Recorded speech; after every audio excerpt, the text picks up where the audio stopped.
গা জ্বরে পুড়ে যাচ্ছে।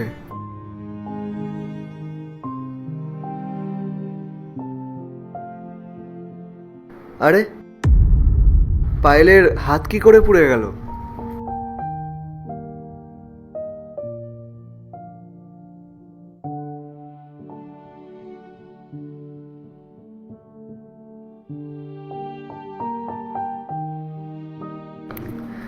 আমি এক কাজ করি, আমি ওকে রেস্ট নিতে দিই আর ঘরের সব কাজ আমি করে নিচ্ছি।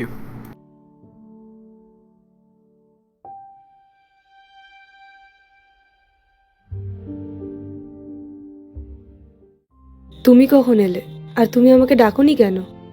রান্না করার তো টাইম হয়ে গেছে, মা রাগ করবে। আমি যাই, তাড়াতাড়ি খাবারটা বানিয়ে আসি। আরে আরে রিল্যাক্স, তোমার কোনো খাবার বানাতে হবে না, আমি সব খাবার বানিয়ে দিয়েছি আর ঘরের সব কাজও করে রেখেছি। তুমি কেন খাবার বানাতে গেলে? তুমি আমাকে ডাকতে পারতে, আমি গিয়ে বানিয়ে দিতাম। এসে দেখলাম তোমার শরীরটা খুবই খারাপ, তাই আর তোমাকে আমি জাগাইনি। তোমার তো ওষুধ লাগবে, চলো আমি তোমাকে ডক্টরের কাছে নিয়ে যাচ্ছি। না না, আমি ঠিক আছি। আচ্ছা শোনো, তুমি তো খাবার বানিয়েই দিয়েছো, আমি এক কাজ করি, যাই গিয়ে খাবারটা ডাইনিং টেবিলে সার্ভ করে দিই, আর মাকেও ডেকে খাওয়ার জন্য। ঠিক আছে। মা, আমি খাবার সার্ভ করতে যাচ্ছি, আপনিও চলুন।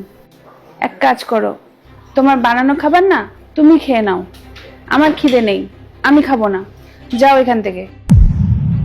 মা, আপনি তো আমার ওপর রাগ করে আছেন, খাবারের ওপরে কিসের রাগ?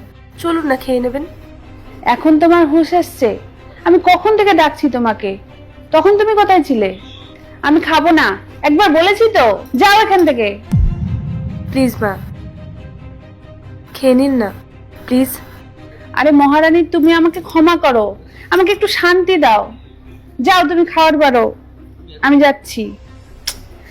মাথাটা না একবার খারাপ করে দিল। উফ।